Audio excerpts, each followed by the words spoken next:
Iniisa mo ba?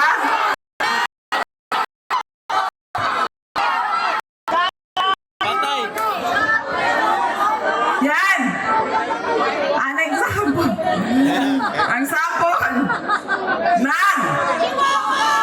Automatic yung boto natin, sikat, endorse ng sikat, galing sa pamilya ng mga politikong Duterte yan, boto natin yan. Ganyan ang ugali nating mga Pilipino. Alam nyo, yung congressman nyo, si Joel Chua ba yun?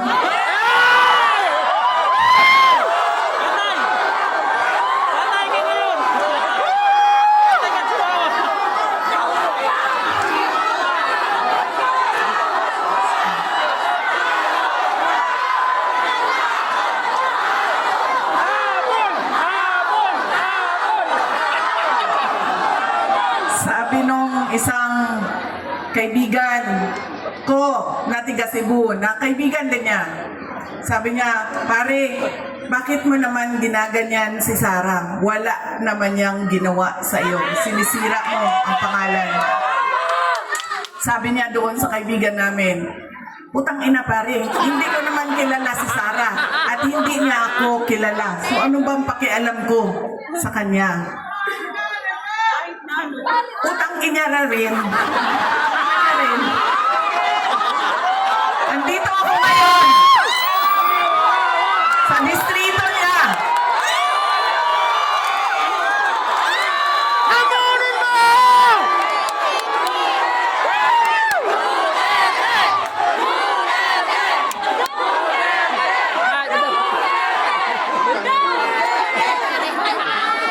Nagpapakilala ako sa inyong lahat. Ako, si Sara Duterte. Kaya ko makipag-away sa kanal. Tapusin! Tapusin! Tapusin! Tapusin! Kami, kung saan kami galing, doon sa Mindanao. Sanay kami sa wala. Kaya, walang mawawala sa akin kung dalhin ko ang away na ito dito sa kanal ng distrito ninyo. Tapusin! Tapusin! Tapusin! Tapusin! Tapusin!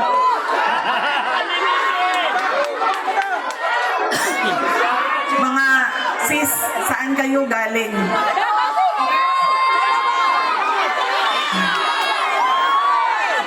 Kinsay mga tausog diri? Mga Maranao.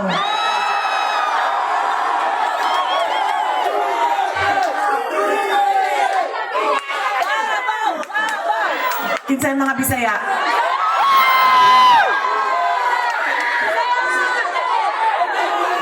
Ayaw mong kalimot ha, pag-abot sa adlaw sa pinili ay butangin na ninyo og zero si Chua.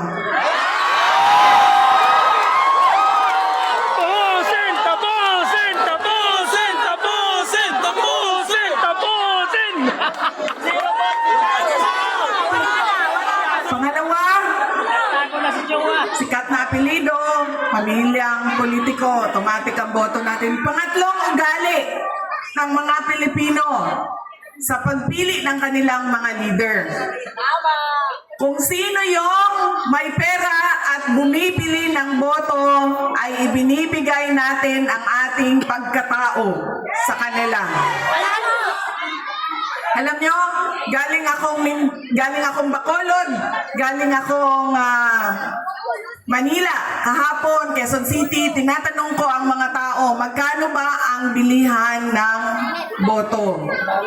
Sa amin, 2,000. 2,000, 3,000. 2,000 bayad ko sa amin. Meron pang bilihan ng boto na tawag ay tupad, atap, AX, maip. Ginawa ng legal ang pagbibili ng pagkatao ng mga kababayan natin. Yan ang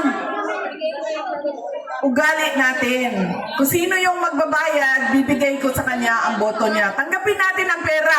Bakit hindi? Galing naman yan sa gobyerno. Hindi na, ibibigay ko yung buong paako sa inyo kung merong politiko nagbibigay ng pera na galing sa bulsa niya. Lahat yan galing yan sa pondo ng gobyerno. Buwis natin yan. Tax natin yan na binabayad natin. Tanggapin nyo ang pera. Pero, pag-isipan nyo, karapat dapat ba itong tao na ito na maging leader ng aming komunidad? Dahil, pag binibigay natin ang boto natin at hindi natin pinag-iisipan ang ating shade na pangalan, babalik na naman tayo doon sa hindi ko na kailangan ibigay ang pangako ko sa inyo habang ako ay nangangampanya dahil binayaran na kita para sa boto mo. Ano pa ba ang obligasyon ko sa iyo? Bayad ka para bumoto sa akin. So bakit pa ako magbibigay ng tama at totoong serbisyo? Kami doon sa syudad ng Davao, hindi kami naglalagay kailanman ng budget na pambili ng boto. Alam mo anong nangyayari sa Davao? Yes, ma'am. Ang mga taga-Marawi, nasa Isla Verde, nasa Boulevard, boboto sila sa umaga sa Davao City. Dahil boboto sila para sa mga Duterte. Tapos, babiyahe sila papuntang Marawi, Maguindanao, Cotabato City dahil boboto sila para sa bayaran doon. Diba? Truck kayo na bumabiyahe panahon ng halalan para kumuha ng pera sa mga kapitbahay. Mga flying voters, ilang beses ko na yan sinabi sa COMELEC. Kailangan automated ang listahan ng mga tao. Dahil kung hindi ninyo ginawa yan at hindi niyo biometrics yan, ganyan lagi ang kultura ng ating halalan. Boboto dito, lilipad sa Bulacan, boboto doon, tatanggap. Ganyan sa amin. Hindi kami nagbibigay. Boboto sila, sa umaga, babiyahe sila, tapos boboto sila doon sa kapitbahay namin. Doon kasi may bigayan ng pera. Yan ang nangyayari sa atin. Sabi ko nga, walang problema. Kunin natin ang pera, pero pag-isipan natin ang ating mga leader. Dahil yan ang kinabukasan. Yan ang magdadala sa atin sa tama o maling kinabukasan ng ating bayan. Alam niyo, masakit sa akin yung pagbibili ng boto. Dahil nga, nawawala yung respeto ng tao sa isa't isa. Nagiging transaksyon. Mahalin mo ako, bayaran kita. Pag hindi mo ako bayaran, hindi kita mamahalin. Nagiging transaksyon ang ating mga relasyon sa ating mga kababayan. At masakit sa akin dahil sino ba at kaninong boto ba ang binibili ng mga politiko? Sa mga mayayaman ba?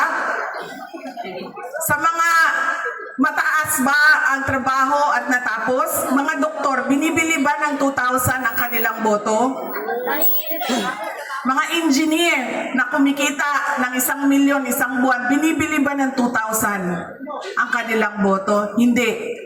Ang binibili ang boto, yung mga tao na araw-araw naghihirap, nagtatrabaho, naghahanap buhay dahil ang 2,000 ay napakalaking bagay para sa pamilya nila. Yung mga tao naghihirap at walang-wala.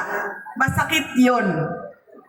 Dahil pinagsasamantalahan yung kahirapan ng mga tao. Dahil ba walang-wala ako, bibilhin mo na ang aking dignidad at prinsipyo. Yan ang ugali natin, mga Pilipino. Kung sino yung naaalala, bahala na. Hindi ko na tatanungin kung ibibigay mo pa pangako mo. Kung sino yung sikat, kung sino yung malaking pamilyang politiko. At ibinibigay natin yung pagkatao natin sa taong magbabayad, sa tamang presyo. Kaya kailangan, madami ang nagtatanong, ano bang magagawa namin? Ano bang matutulong namin, Inday Sara?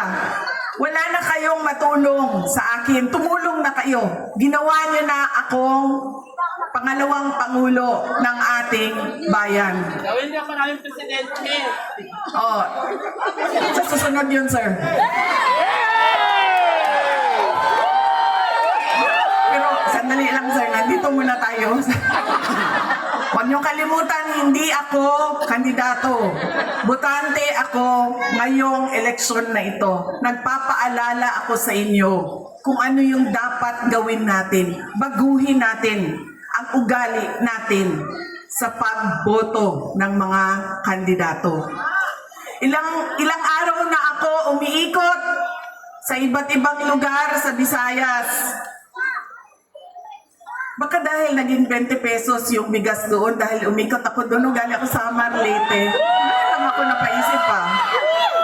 Galing, oo nga eh. Bukas 20 na yung bigas ninyo dito kasi dumating. Sa akin! Ngayon lang ako napaisip ka na. Galing ako sa Marlete, Cebu, Negros. Bacolod, Negros Occidental. Lahat ng madaanan ko, Manila, Quezon City, nagtatanong, kamusta na ba si dating Pangulong Rodrigo Duterte? Ang dami ng mga hindi ko kilala nagsasabing, ikamusta mo kami kay President Duterte? Kahit hindi kami magkakilala mga kababayan natin kung saan-saan. Okay lang po si Pangulong Duterte. Wala naman po siyang problema sa sakit. Ang kanya lang ay hindi siya marunong sa gawaing pambahay. Hindi siya marunong maglaba, hindi siya marunong magluto, at hindi siya marunong maglinis ng kanyang kwarto. At isa pa doon, siya ay may edad na, 80 years old, si Pangulong Duterte. Ano daw?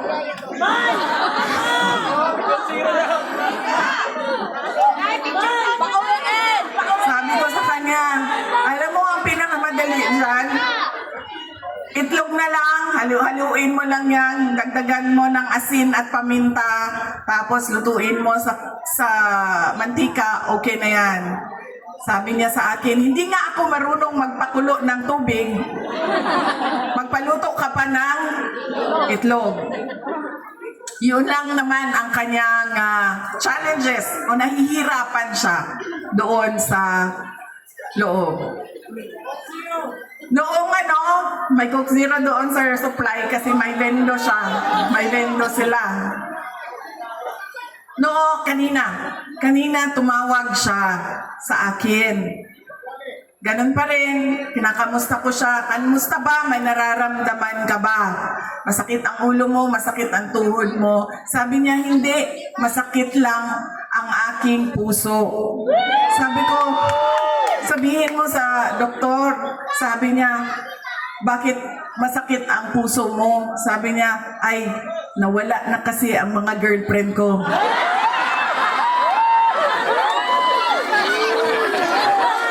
Sabi ko, ay nako, huwag ka mag-alala dahil may 2 girlfriend dyan sa labas ng kulungan, nag-aaway, nag-aantay na lumabas ka. Tapos sabi niya sa akin, sumali ba sa away ang nanay mo? Sabi ko sa kanya, ay nako, wala na siyang pakialam sa'yo. Yan po ang update kay Pangulong Duterte. Sabi niya kanina, kailan mo ba ako ilalabas dito sa detention center? Sabi ko sa kanya, relax ka lang dahil mamayang gabi meron kaming meeting doon sa distrito ni Joel Chua. Ay, sorry. Distrito ni Apple Nieto.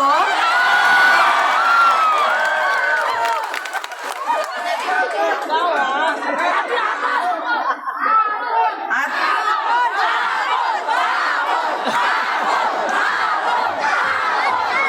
nasaan na yung apple ko? Ito yung apple ko. Hindi man ito pulang-pula na apple. Uy, maluspan man yato ang apple. Yung apple ko. Bakit namumutla itong apple na ito?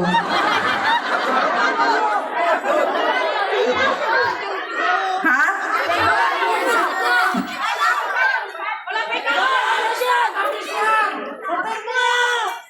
Sana ako, ano magawin ko? Sabi ko sa kanya, huwag kang mag-alala, mamaya nandun kami sa distrito ni Apple, Chua. Ay, ni Apple, Nieto. Apple Nieto. Nagugulo ka. Apple Nieto. Pag-uusapan namin kung paano ka namin kidnapin dyan sa Hague at ibalik sa Pilipinas. Sabi niya, wag mo akong kalimutan dito dahil mabubulok ako dito. Sabi ko sa kanya, wag ka mag-alala. Marami ang nagdadasal sa Pilipinas at sa buong mundo para maibalik ka sa ating mahal na inang bayan.